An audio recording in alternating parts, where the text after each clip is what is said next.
लख पडला प्रकाश दिवट्या मशालीचा, गोंधळाला उभा गोंधळ भवानीचा। मैंने कभी सोचा नहीं, जब से मैं इस फील्ड में आई हूँ तब से मैंने रुकना नहीं। यही मैंने सीखा है कि रुकना नहीं। अगर आप रुक गए तो बस आप चले गए, आप कोई काम के नहीं।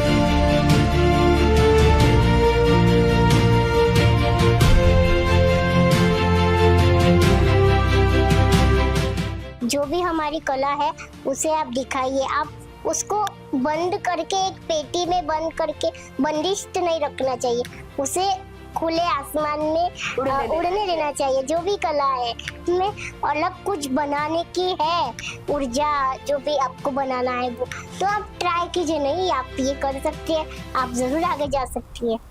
कोशिश करने वालों की कभी हार नहीं होती, हार के आगे जीत है। असफलता ही सफलता की पहली सीढ़ी है, ऐसी अनेक कहावतें आपने सुनी होगी। नमस्कार दर्शकों, नागपुर समय में आपका हार्दिक स्वागत है। आज शारदीय नवरात्र उत्सव के पहले दिवस पर हम आपको एक ऐसी ही नागपुर की खास महिला से मिलाएंगे जिन्हें आप पहचानते जरूर होंगे। हम आज जुड़ चुके हैं अबोली जेरित के साथ, जो कोशिश करने वालों की कभी हार नहीं होती, असफलता ही यश की पहली सीढ़ी है, ऐसी अनेक कहावतों को सच कर कर दिखा चुकी है। अबोली जेरित नागपुर का एक जाना माना नाम, नागपुर की पहली व्हीलचेयर मॉडल। आज हम उनसे बातचीत करेंगे और शारदीय नवरात्र उत्सव के दौर पर महिलाओं के लिए एक प्रेरणा स्थान के तौर पर हम उनसे प्रेरणा के दिशा में भी बातचीत करेंगे और कुछ सवाल पूछेंगे। तो सर्वप्रथम अबोली जी, नागपुर समय में आपका हार्दिक स्वागत है। बहुत बहुत धन्यवाद आपका। जैसा कि आज शारदीय नवरात्रोत्सव का पहला नवरात्रा है और आज का नवरात्रा जो पहला नवरात्रा है वो माँ शैलपुत्री को समर्पित होता है। तो ऐसे में जो आपका जीवन है, आपकी जो संघर्ष गाथा है, इसके बारे में तो हम दर्शकों से इससे पहले भी बातचीत कर चुके हैं, पर आज हम आपसे ये जानना चाहेंगे, जैसे कि माँ शैलपुत्री की हम बात करें तो माँ शैलपुत्री है एक संयम के लिए जाने जाने वाली माता है। और जैसे कि आपने बड़ा ही सुंदर रंग पहना है, सफेद रंग, ये रंग उन्हें समर्पित होता है। तो संयम, आपके जीवन का संयम और माँ शैलपुत्री की संयम की प्रतिमा, इस पर हमारे दर्शकों को आप क्या कहना चाहेंगे? हाँ, तो संयम ये सबसे बड़ा पॉइंट है कि हमारे लिए संयम बहुत जरूरी होता है। चाहे हम जो भी कर रहे हैं उसके लिए संयम रखना बहुत जरूरी है। लाइक शैलपुत्री माता संयम के लिए है एंड शांतता का भी प्रतीक है, और जो सफेद रंग पहना है ये भी शांतता का प्रतीक है। बिल्कुल बिल्कुल, है ना। तो हम जो भी करते हैं या जो भी मनमुटाव होता है या कोई भी प्रॉब्लम होती है आपके साथ, हमारे साथ, सबके साथ, तो उसको वो प्रॉब्लम के लिए हमें संयम रखना जरूरी है। अगर हम संयम नहीं रखेंगे तो लाइक क्या हो जाएगा, कुछ भी हो सकता है। तो संयम रखना बहुत इम्पोर्टेंट है लाइफ में। तो जैसे ही शैलपुत्री माता के जैसे हमें एकदम शांतता रखनी है, कोई भी प्रॉब्लम में शांतता के साथ उसे आगे जाना है और संयम के साथ आगे जाना है। तो अबोली जी, जैसे कि हमने संयम की बात की माँ शैलपुत्री को लेकर, तो कई महिलाएं या युवा वर्ग की, कहीं आजकल की लड़कियां ऐसे होती है कि मुझसे ये नहीं हो रहा है, मुझसे मेरी किस्मत ही खराब है, अपनी किस्मत को दोष देती है। तो आपके जीवन का एक ऐसा उदाहरण हमारे दर्शकों को बताइए कि संयम रखकर आपको वो प्राप्त हुआ। ऐसा कुछ आपके साथ कभी घटित हुआ है? घटित तो होता है। लाइक अभी मुझे बहुत से अभी तो एक्चुअली मैं एक सेलिब्रिटी हूँ, ये पॉइंट अलग है। बट जब पहले की अगर हम बात लेते हैं तो बहुत से मतलब कोई भी बोलता था अरे बेचारी, मतलब क्या करेगी आगे, इसको तो इतना प्रॉब्लम है, कैसे संभालेगी, क्या करेगी ये वो। तो तब जाके वो कुछ अलग पॉइंट पड़ता था, मतलब एक आपको नकारात्मक वहां से भावना मिलती थोड़ा थी। ऊर्जा, वो नकारात्मक ऊर्जा। बट मैं वो माइंड में नहीं रखती थी, क्योंकि सबकी अपनी अपनी लाइफ होती है, अपनी अपनी किस्मत होती है, जिंदगी होती है, और सब अपने अपने किस्मत के साथ आते हैं। अपनी अपनी किस्मत खुद लिखते हैं। हाँ। क्योंकि हमें अपनी किस्मत खुद बनानी पड़ती है। लोग चाहे चार बोलियां बोले, जो भी बोले, बट हमें सब कुछ अपने मन से करना पड़ता है। लोग नहीं आने वाले हैं ना करने के लिए, सही है बात कि नहीं? है। तो या मैं यही बेटियों को, महिलाओं को, जितने भी लेडीज हैं, उनको यही कहूंगी कि लोग चाहे कुछ भी बोले, क्योंकि लोग, चार मुंह चार बातें, है ना? तो हमें अपनी किस्मत खुद लिखनी है। हमें जो करना है वो हम कर सकते हैं, क्योंकि हमारे अंदर एक अलग पावर होती है, अलग ऊर्जा होती है, वो लेडीज कर सकती है। क्योंकि जो पावर लेडीज में होती है वो किसी में नहीं होती है। जैसे कि आजकल जो युवा वर्ग की बात करें, युवा वर्ग में खासकर लड़कियों की और महिलाओं की बात करें, तो कुछ महिलाएं घर की परेशानियों आज भी, भलाई हमारा युग, हमारी जनरेशन बहुत आगे बढ़ गई होगी, Yeah. पर कॉम्पिटिटिव एग्जाम देने के बाद हम ऐसे हादसे सुनते हैं कि इस एग्जाम में पास नहीं हुए तो लड़की ने सुसाइड किया। वहीं घरेलू हिंसा की भी हम बातें सुनते हैं। तो इन सब से बाहर निकलकर महिलाओं को किस तरह से आगे बढ़ना चाहिए, इस बारे में आप क्या कहेंगे? जी, अगर हम कोई एग्जाम में फेल हो रहे हैं, कोई भी एक लड़की या जो भी, लड़की ही नहीं, कोई भी अगर एग्जाम में फेल हो रहा है तो सुसाइड ही ये पॉइंट नहीं रहता है। अगर हम फेल ही नहीं होगे तो पास कैसे होगे? एग्जैक्टली, है ना? आपने बिल्कुल सच्ची तो बात। फेल होना ही ये पॉजिटिव पॉइंट होता है कि या कुछ तो कमी रह गई है, फेल हुआ है तो वो कमी ढूंढे कि क्या कमी हुई है, फिर वही कमी को लेके आगे जाए, देन हम सेकंड टाइम जरूर पास होंगे, है ना? एंड अगर पास का लिए तो first time is last time, ये भी माइंड में रखना चाहिए। अगर लास्ट टाइम भी अपने माइंड में रखा है, बट अगर लास्ट टाइम करके भी हम फेल हो गए तो फिर इसको छोड़ देना, फिर से आगे जाना, फिर से कोशिश करना, नहीं हुआ फिर से कोशिश करना, क्योंकि कभी ना कभी तो पास होने ही वाले हैं। आजकल के ज़माने में मैं रीड करती हूँ, बहुत से कुछ ना कुछ होता है। तो अगर आप पे ये हो रहा है तो आप आगे कदम उठाओ, उनके खिलाफ कदम उठाओ कि नहीं, मैंने क्या ही किया है कि आप मुझसे ऐसा बर्ताव कर रहे हो, या जो भी आप कर रहे हो मेरे साथ, आप सुसाइड मत करो, है ना? क्योंकि सुसाइड ये कोई भी नेगेटिव या पॉजिटिव वे का ये नहीं है ना? सुसाइड करना कोई भी ये नहीं है, क्योंकि सुसाइड अपनी लाइफ खराब कर देगी। जैसे आपने आदि शक्ति की बात कही, बहुत अच्छा। जैसे कि हम आदि शक्ति माँ कालरात्रि को मानते हैं, शिव जी की पत्नी उन्हें मानते हैं। माँ कुष्मांडा की बात करें तो वो अलग प्रतीक है। माँ स्कंद माता, कात्यायनी, अलग अलग देवी अलग अलग गुणों को, स्त्री के अलग अलग व्यक्तिमत्व को दर्शाती है। तो ये स्त्री में अलग अलग प्रकार के गुण पावर्स होती है। तो ये इसकी जान ही जो आज भी जो महिलाएं निर्बल है उन्हें जान ही नहीं है। तो ऐसी अशक्त महिलाओं को जो गांव खेड़े से आती है, जो दूर दराज के इलाके से आती है, ऐसी महिलाओं के बारे में आप क्या कहेंगे और उन्हें क्या मतलब एक प्रेरणा देंगे आप? मैं उन्हें यही प्रेरणा दूंगी कि अब आप कोई भी सिटी से या गांव से, जहाँ से भी आप आते हो, आप ये मत मानिए कि या मैं ऐसी हूँ तो मुझे ऐसा होगा, मैं वैसी हूँ तो मुझे वैसा होगा, मुझे ये टॉर्चर करेंगे, ये बोलेंगे, वो बोलेंगे, या मेरे साथ ये होगा। ये मानिए मत, क्योंकि अगर आप ये मानेंगे तो आप खुद ही निगेटिव हो जाओगे।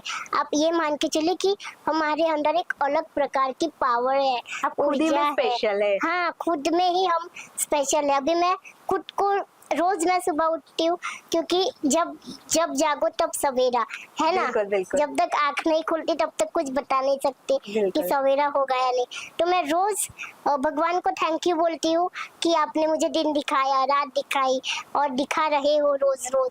तो ये बहुत कम में ऐसा होता है। तो मैं यही कहना चाहूंगी कि खुद को स्पेशल मानिए, खुद को ऐसा मानिए कि मेरे पास अलग पावर है, अलग सब कुछ है, तो हम सब कुछ कर सकते हैं। तो ये मैं उनको कहना चाहूंगी कि आप खुद को पावरफुल समझो, डरो मत किसी से।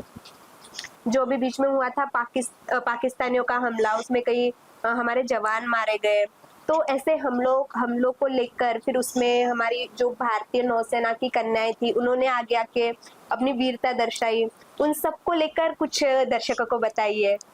देखिए, वो जो कर रहे हैं हमारे भारत देश के लिए, हमारे नागरिकों के लिए, तो उन्हीं के वजह से हम आज इतना सेफ है ना? इफ वो नहीं होते तो हम सेफ नहीं होते एक्चुअली। तो मैं यही कहूंगी कि देखो, मतलब उनको देख के भी हम आगे बढ़ सकते हैं कि वो लोग इतना सब सह कर हमारे लिए वो हमारा रक्षा कवच बन सकते हैं, तो हम खुद के लिए खुद का रक्षा कवच क्यों नहीं बन सकते? सही बात है ना? है, बिल्कुल बिल्कुल बिल्कुल। तो या तो जैसे कि हम कलयुग की बात करें तो ऐसा कहा जाता है कि द्रौपदी अब तुम जाग उठो, गोपाल तुम्हें बचाने नहीं आएंगे, निर्वस्त्र कर रहा है तुम्हें दुर्योधन, तो अब तुम्हारा शस्त्र खुद ही बनो। ऐसा अक्सर कहा जाता है कि ये कलयुग है तो शस्त्र एक महिला को ही उठाने पड़ेंगे खुद की रक्षा के लिए। आज भी कई महिलाएं जैसे बाहर जाती है तो अंदर से एक डर होता है कि कहीं कुछ हो तो नहीं जाएगा, हाँ। कोई कुछ हमला तो नहीं करेगा। तो ऐसे में महिलाएं क्या भावना लेकर चले और कैसे खुद की रक्षा की हिम्मत खुद के अंदर लाएं, और जो असामाजिक तत्व है समाज के उनके बारे में आप क्या कहेंगी? मैं यही कहना चाहूंगी कि जो इतना सब कुछ कलयुग में होता है, बेकार बेकार चीजें या जो भी है, बहुत कुछ होता है, मैं देखती हूँ ना, सोशल मीडिया पे आता है। कभी अभी ऐसा ही नहीं कि वो सब उसके कारण, कभी कभी हमारी भी गलती होती है उसमें। तो हमारी गलती क्या होती है, कभी हम आउटफिट्स को लेके छोटे आउटफिट पहन लेते हैं, तो फिर वो कलयुग की वो एक पॉइंट ऑफ व्यू बन गया कि या वो ऐसी नारी जा रही है छोटे कपड़े पहन के, या वो नजर उनकी गलत हो जाती है। बट छोटे कपड़े पहने हैं इसका अर्थ ये नहीं है कि आप नजर उल्टी करो अपनी, है ना, क्योंकि वो उसका मान सम्मान है, वो उसको जो भी पहनना है वो उसकी मर्जी, वो पहन सकती है। क्योंकि इसके भी ऊपर बहुत से वीडियोस आते हैं कि नहीं ये नहीं पहनना चाहिए, वो नहीं पहनना चाहिए, बट नहीं, जो हमारी इच्छा है हम भी तो वो करेंगे ना। अभी लड़के भी गुटखा खाते हैं, शराब पीते हैं, तो वो अपनी मर्जी से पीते हैं, तो लड़कियां थोड़ी उनके जैसे पीने लग जाएगी, है कि नहीं? तो लड़कियों को जो चाहिए वो करने देना चाहिए और स्वावलंबन होना ही चाहिए, खुद के लिए सशक्त बनना चाहिए, ये मैं कहना। और जो नवरात्रि के 9 दिन पूजा करते हैं वैसे ही पूजा 365 डेज करनी चाहिए। तो जैसे कि हम भारतीय संस्कृति की बात करें और आजकल के पोशाक की बात करें, परिधान की बात करें, तो आपका इस पर क्या व्यक्तिमत्व है कि स्त्रियों ने किस प्रकार के पोशाक संस्कृति को लेकर किस प्रकार का पोशाक उन्होंने मतलब लेना चाहिए, किस प्रकार के कपड़े उन्होंने पहनने चाहिए, उनका परिधान कैसा होना चाहिए, इस पर आपका एक अलग मत और आपका खुद का मत क्या है? मेरा खुद का मत यही है, एब्सोल्युटली भारतीय संस्कृति जैसी कोई संस्कृति तो है नहीं, है ना, तो ट्रेडिशनल आर ऑलवेज बेस्ट, मैं यही कहूँगी। बट अगर हमें लगता है कि और जनरेशन के हिसाब से हमें चलना चाहिए, हमें शॉर्ट्स कपड़े पहनने हैं हम पहन सकते हैं, हमें वेस्टर्न आउटफिट पहनने वो हम पहन सकते हैं, ऐसा उसमें कोई भी नहीं, हमें जो करना है हमें वो करना चाहिए, ये मैं कहूँगी। और मेरा ऐसे आउटफिट्स को लेकर कोई भी बंधन नहीं है कि ये मत पहनो वो मत करो, पहनो बट मर्यादा में पहनो, एकदम एक्स्ट्रा ऑर्डिनरी भी नहीं और एकदम कम भी नहीं, है ना, तो मीडियम एकदम, पर अच्छा पहनो, वेस्टर्न भी जाओ, ऐसा इसमें कोई नहीं है। बट मेरा फेवरेट भारतीय संस्कृति है, जो हमारे ट्रेडिशनल आउटफिट ये, बट कभी कभी हमें पहनने ही पड़ते हैं, कोई ओकेजन को लेके या जो भी, बट या आपको जो पहनना है वो पहन सकते हो, इसमें कोई भी दिक्कत वाली बात नहीं है कि नहीं ये नहीं पहनना वो नहीं पहनना। जैसे माता के अगर 9 रूपों की हम बात करें तो माता के 9 रूप स्त्री के प्रत्येक भिन्न भिन्न व्यक्तिमत्व को दर्शाते हैं, गुणों को दर्शाते हैं और रूप रंग को भी दर्शाते हैं। कई बार क्या होता है समाज में ऐसे कुछ तत्व होते हैं जो स्त्री के रूप रंग को लेकर, उनके आउटफिट्स को लेकर एक टॉर्चर जो बोलते हैं वो शब्द, उसकी वजह से बढ़ती स्त्री को जो पीछे खींचने का काम करते हैं, काली गोरी, ये बहुत फर्क आता है, बहुत फर्क आता है। ये लोगों का माइंडसेट वैसा हो गया कि नहीं गोरा रंग ही बहुत अच्छा है, काला रंग तो ऐसा है, नहीं पतला होना ही अच्छा है, मोटा तो क्या कुछ भी, ऐसा नहीं होता है, वो एक्चुअली लोगों में वो एक बन गया है ना, तो वो लोगों का माइंड हो गया है वैसे। बट जो लोग आपको बोल रहे हैं ना, तो उनको आपने बोलने देना चाहिए, क्योंकि जब तक लोग नहीं बोलेंगे तब तक हम आगे ही नहीं बढ़ेंगे ना। बिल्कुल बिल्कुल, है ना, बिल्कुल बिल्कुल। हम जैसे भी हो हमें खुद को एक्सेप्ट करना चाहिए, चाहे काले हो गोरे हो, या हमें चलना नहीं आता, हमें ये नहीं करने आता, एक कमी ना कमी, कुछ ना कुछ कमी रहती ही है किसी ना किसी में। ये ऐसा दुनिया में कोई भी इंसान नहीं है, स्त्री नहीं है, पुरुष नहीं है, बच्चा नहीं है कि उसमें कोई कमी ना हो। हर एक इंसान में कुछ ना कुछ कमी होती ही है। खुद को एक्सेप्ट करना सीखिए, लोगों को बोलने दीजिए क्या बोल रहे हैं, क्योंकि उनको भी पता रहता है कि उनमें क्या कमी है। सही बात है। जब अभी वो दूसरों को बोल रहे हैं तो एग्जैक्टली उनको दूसरे लोग कुछ ना कुछ बोल ही रहे बोलेंगे होंगे, ही बोलेंगे, है ना। बिल्कुल, तो बिल्कुल। कर्मा वापस आता ही है, चाहे बिल्कुल। कुछ भी करो। बिल्कुल बिल्कुल।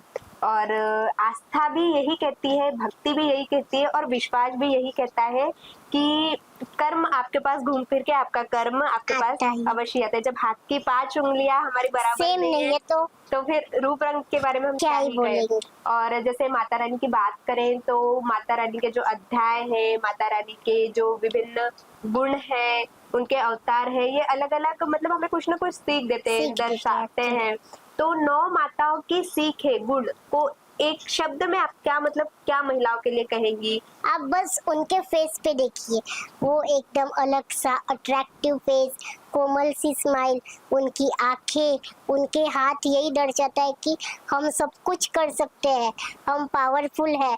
उनके पैर भी दर्शाते हैं कि हमारे में अलग प्रकार की पावर है, ऊर्जा है, तो हम स्त्री कुछ भी कर सकते हैं। तो या यही कहूंगी, पावरफुल रहो, खुद को सक्षम बनाओ, खुद को एक्सेप्ट करो, चाहे हम जैसे भी हो। लोगों को बोलने दे जो भी वो बोल रहे हैं, क्योंकि अगर लोग हमें बोल रहे हैं तो उनको भी कोई ना कोई कुछ ना कुछ बोलेगा ही, क्योंकि कर्मा लौट कर वापस आता है। और हमें भगवान जी भी यही एक सीख देते हैं, देवी माँ यही सीख देती है कि हर एक स्त्री में अलग क्षमता रहती है, अलग पावर रहती है। स्त्री जैसा कोई नहीं है इस दुनिया में, माँ जैसा कोई नहीं है इस दुनिया में। जो शक्ति स्त्री में है वो शक्ति किसी में ही नहीं। ऐसा हुआ आपके साथ कभी कि नहीं अब मुझे आगे नहीं बढ़ना चाहिए, आप थोड़ी देर के लिए रुक गई फिर आगे बढ़ी, कुछ ऐसी घटना आपके जीवन में हुई? नहीं, एक्चुअली मैंने कभी सोचा नहीं। जब से मैं इस फील्ड में आई हूँ तब से मैंने रुकना नहीं, यही मैंने सीखा है कि रुकना नहीं। अगर आप रुक गए तो बस आप चले गए, आप कोई काम के नहीं, क्योंकि बिल्कुल। रुकना ये पॉइंट है ही नहीं। अगर रुक गए तो कुछ काम नहीं, बस सब घर पे रहो, टीवी देखो, मोबाइल देखो, बस हो गया। रुक गए तो कल्याण हो गया हमारा। बिल्कुल। इसलिए रुकना ये माइंड में लाने ने, हाँ ब्रेक हम ले सकते हैं, 1 हफ्ते का ब्रेक, 2 हफ्ते का ब्रेक, कभी तबीयत खराब होती है, कभी कुछ होता है, तब हम जरूर ब्रेक ले सकते हैं। बट रुकना ये शब्द नहीं लाना है, क्योंकि अगर रुक गए तो हो गया हमारा कल्याण। ये रुकना शब्द स्त्रियां अपने जीवन में एक यानी एक समस्या को लेके चलती है, और खुद में ही एक भावना है कि नहीं ये हुआ इसलिए मैं नहीं कर पाई, इसमें मेरी कोई गलती नहीं थी। तो आप क्या कहना चाहेंगी और इस पे विस्तार से? देखिए, अब मैं यही कहना चाहूंगी कि जैसे शादी हो जाती है, बच्चे हो जाते हैं, तो जो स्त्री रहती है वो अपने फैमिली में लग जाती है, मतलब खुद के लिए कुछ नहीं करती, कभी भी खुद के लिए कुछ नहीं करती। जो भी करेगी अपने बच्चों के लिए करेगी, अपने पति के लिए करेगी, अपने सास ससुर, मतलब जो भी है अपने फैमिली के लिए करेगी, खुद के लिए टाइम नहीं निकालेगी। सुबह से लेके रात तक सब वही करो, झाड़ू पोछा, बर्तन, खाना पीना, बच्चों का ये वो, कपड़े धो, मतलब खुद के लिए भी टाइम निकालना जरूरी है, जो ये लोग करते नहीं है। तो मैं यही कहूंगी कि आप खुद के लिए भी टाइम निकालो, खुद को भी स्पेशल समझो, मतलब अपने फैमिली को भी समझे स्पेशल, बट खुद को भी कभी स्पेशल समझना चाहिए, खुद के लिए भी टाइम निकालना चाहिए। बहुत से जॉब भी करते हैं, जॉब के बाद बच्चे ये सब करते हैं, बट अगर आप में कोई कला है, लाइक आप कोई मेकअप आर्टिस्ट हो या आप डांसर हो, तो आप अपने कला को भी उभारने के लिए टाइम दीजिए, आप अपने फैमिली को ही टाइम नहीं दीजिए। ऐसा मैं कहती हूँ कि बस खुद को भी टाइम दो, फैमिली को भी और खुद को भी, दोनों को आप करो। हफ्ते में एक बार तो भी खुद को टाइम देना सीखिए। बिल्कुल, यानी स्वयं के लिए वक्त निकालना बहुत ज्यादा जरूरी है, स्वयं पहचान बहुत जरूरी है। और जैसे कि आपने बड़ी अच्छी बात की कला को लेकर, कला, इंटरेस्ट और प्रोफेशनल, इन दोनों को आप किसको बढ़ावा देती है, किस हिसाब से करियर चूज करना चाहिए लड़कियों ने, या फिर आज के युवा वर्ग ने और उनके माता पिता को क्या सपोर्ट होना चाहिए, क्या लगता है आपको? देखिए, यही कहना चाहूंगी कि सब में अलग अलग क्वालिटीज रहती है। किसी को डॉक्टर बनना होता है, मुझे भी डॉक्टर बनना था, बट मेरे इससे कुछ अलग ही हो गया। मुझे कला मिल गई जो कि सरस्वती माता की देन इतनी है। बड़ी देन है, बिल्कुल, है ना। बिल्कुल। तो कला भी सबको नहीं मिलती, सबके पास ये नहीं रहती है। बिल्कुल। किसी के पास लक्ष्मी रहती है तो किसी के पास सरस्वती रहती है। बिल्कुल, बिल्कुल किसी सही के बात। पास लक्ष्मी जी भी रहती है, किसी के पास सरस्वती जी भी रहती है। अगर हमारे पास सरस्वती जी है तो लक्ष्मी माता को 100% हमारे पास आना ही है, बिल्कुल सही। क्योंकि सबके पास कला नहीं होती। और मैं बहुत फील ब्लेस्ड करती हूँ कि मेरे पास सरस्वती जी है, मेरे पास कला है। तो मैं यही कहना चाहूंगी, अगर आपके पास कोई कला है तो उसे बाहर निकाले, उसे कीजिए, क्योंकि सबके पास सरस्वती नहीं होती। उनके माता पिता को भी मैं यही कहना चाहूंगी, अगर आपके बच्चे में कोई टैलेंट है, कला है, तो उसे वो करने दीजिए। ऐसा ही मत समझे कि वो डॉक्टर ही बनेगा, वो इंजीनियर ही बनेगा। उसको जो करना है वो उसे कर देना चाहिए और सपोर्ट 100% करना चाहिए, क्योंकि पेरेंट्स का सपोर्ट ही बच्चों के लिए बहुत मूल्यवान होता है। बिल्कुल, तो यार, जिसके पास कला है उसके पास सरस्वती जी है और लक्ष्मी जी भी है। कला और मोह, इन दोनों का ताल आप आज के ये नवरात्रि उत्सव में कैसे बिठाएंगी, क्या कहेंगी कला और मोह दोनों को लेकर? देखिए, धन और कला ये अलग अलग है, बट लक्ष्मी जी और सरस्वती जी ये दोनों बहनें हैं एक्चुअली। अगर दोनों बहनें साथ साथ खुशी से रहेगी तो दोनों भी चंचल ही है एक्चुअली। अगर कला को भी हमने बीच में छोड़ दिया तो वो छूट के दूसरों के पास चली जाती है, रूठ जाएंगी, हाँ, कहते हैं ना, रूठ सरस्वती के, हाँ, रूठ जाएंगी। है ना। और अगर लक्ष्मी जी को हम मोह से लेते हैं, नहीं मेरे पास चाहिए, मेरे पास चाहिए, बट लक्ष्मी भी चंचल होती है। जहाँ बहुत ये हो गया, लाइक कोई क्लेश हो रहा है या बहुत हम पैसों का उलाढाल कर रहे हैं, बहुत पैसे खर्च कर रहे हैं, तो वो भी रूठ के चंचल दिखावा रहती है, एक वो से। चली जाती है, वो बिल्कुल, भी बिल्कुल। चली जाती है। तो दोनों को भी हमें एक साथ अच्छे से रखना चाहिए। लाइक अगर हमारे पास कला है तो उसको भी हमें कंटिन्यू रखना ही चाहिए, मतलब प्रैक्टिस करनी चाहिए, है ना। जैसे मैं गाने गाती हूँ, मॉडलिंग करती हूँ, वो एक प्रकार की कला ही कला है, है, बिल्कुल। तो वो मुझे करना ही चाहिए। अगर मैं वो बंद कर दूंगी तो वो कला ही चली जाएगी मेरे पास, बिल्कुल और सही फिर मेरे पास लक्ष्मी जी नहीं आएगी, है कि बिल्कुल, नहीं। ये बिल्कुल। भी कला भी एक लक्ष्मी जी का ही साधन है, क्योंकि सरस्वती और लक्ष्मी जी दोनों बहनें हैं। अगर हम उन दोनों को एक नजरिए से देखेंगे तो वो दोनों हमारे पास खुद चल के आएगी और खुद हमारे साथ शांति से आराम से रहेगी। और अगर हम अलग अलग दोनों नजरियों को देख रहे हैं तो वो दोनों भी चल बिखर होके चली बिखर जाएगी। जाएंगे। तो मैं ये कहना चाहूंगी कि जो भी हमारी कला है उसे आप दिखाइए, आप ट्राई करके देखिए। लाइक हम मेहंदी निकाल रहे हैं, आ रही है हमें मेहंदी, तो या हमें मेहंदी की कला है, हमें उसे बाहर निकालना चाहिए, उभारना हाँ, चाहिए उसे। उभारना चाहिए। सही तो बात। वो हमें करना चाहिए, हमें उसको बंद करके एक पेटी में बंद करके बंदिश नहीं रखना चाहिए, उसे खुले आसमान में उड़ने देना चाहिए। जो भी कला है ना, चाहे मेहंदी करो आप, या डांस करो, या सिंगिंग करो, या कुकिंग करो। कुकिंग तो सभी स्त्री करती ही है, बट अगर आप में अलग कुछ बनाने की है ऊर्जा, जो भी आपको बनाना है वो, तो आप ट्राई कीजिए। नहीं, आप ये कर सकती है, आप जरूर आगे जा सकती है ऐसे। एक अन्नपूर्णाओं के लिए खास संदेश आप हमारे नवरात्रि उत्सव के दौरान हमारी महिलाओं को दीजिए बस। देखिए, आप जितने भी महिला है उन पर तो अन्नपूर्णा जी का आशीर्वाद, अन्नपूर्णा माता का आशीर्वाद मस्त बना है और ऐसे ही बना रहना चाहिए। और आप इतने भी अच्छे अच्छे डिशेज बनाते हो, मेरी मम्मी बनाती है, मेरी बुआ बनाती है, मेरी चाची, सब लोग ही बनाते हैं एक्चुअली, बट उन पे इतना अच्छा आशीर्वाद दिया, तो इतने टेस्टी टेस्टी डिशेस बस आप बनाते रहिए और आपके फैमिली को सर्व करते रहिए। अगर आप में इंटरेस्ट है तो आप यूट्यूब चैनल ओपन कीजिए, उसमें आपके रेसिपीज डालिए, या कोई कुकिंग शो के ऑडिशंस दीजिए। कुछ अलग आपको फ्यूजन डिशेस बनाने की कला है आप में, तो आप जरूर जा सकती है, कोई आपको रोक नहीं सकता, क्योंकि आप में एक अलग पावर है, आप स्पेशल हो, आप सक्षम हो। तो या नागपुर समय न्यूज़ को मेरी तरफ से आगे बढ़ने के लिए बहुत सारी शुभकामनाएं। इन्होंने मेरे यहाँ पे आके मेरे दो बार इंटरव्यूज लिए और मुझे बहुत अच्छा लगा इनके साथ काम करके, और आई विश कि हम आगे भी ऐसे ही साथ में काम करेंगे। और आपको आगे बढ़ने के लिए ढेर सारी शुभकामनाएं। एंड इनके चैनल को ज़रूर लाइक करें, सब्सक्राइब करें और इंस्टा पे ज़रूर फॉलो करें एंड फेसबुक पे भी। धन्यवाद। तो बड़ा ही अच्छा लगा अबोली जी आपके साथ बातचीत करके। दर्शकों, ये थी हमारे साथ अबोली जी, नागपुर की एक खास जाने मानी महिला, बड़ी प्यारी है ये। इनके साथ बातचीत करके हमें बड़ा अच्छा लगा।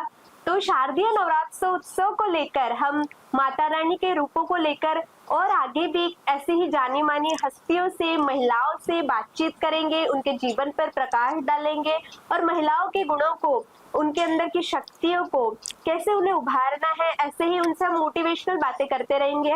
बस आप देखते रहिए ऐसे ही और आगे की बातचीत के लिए नागपुर समय न्यूज़।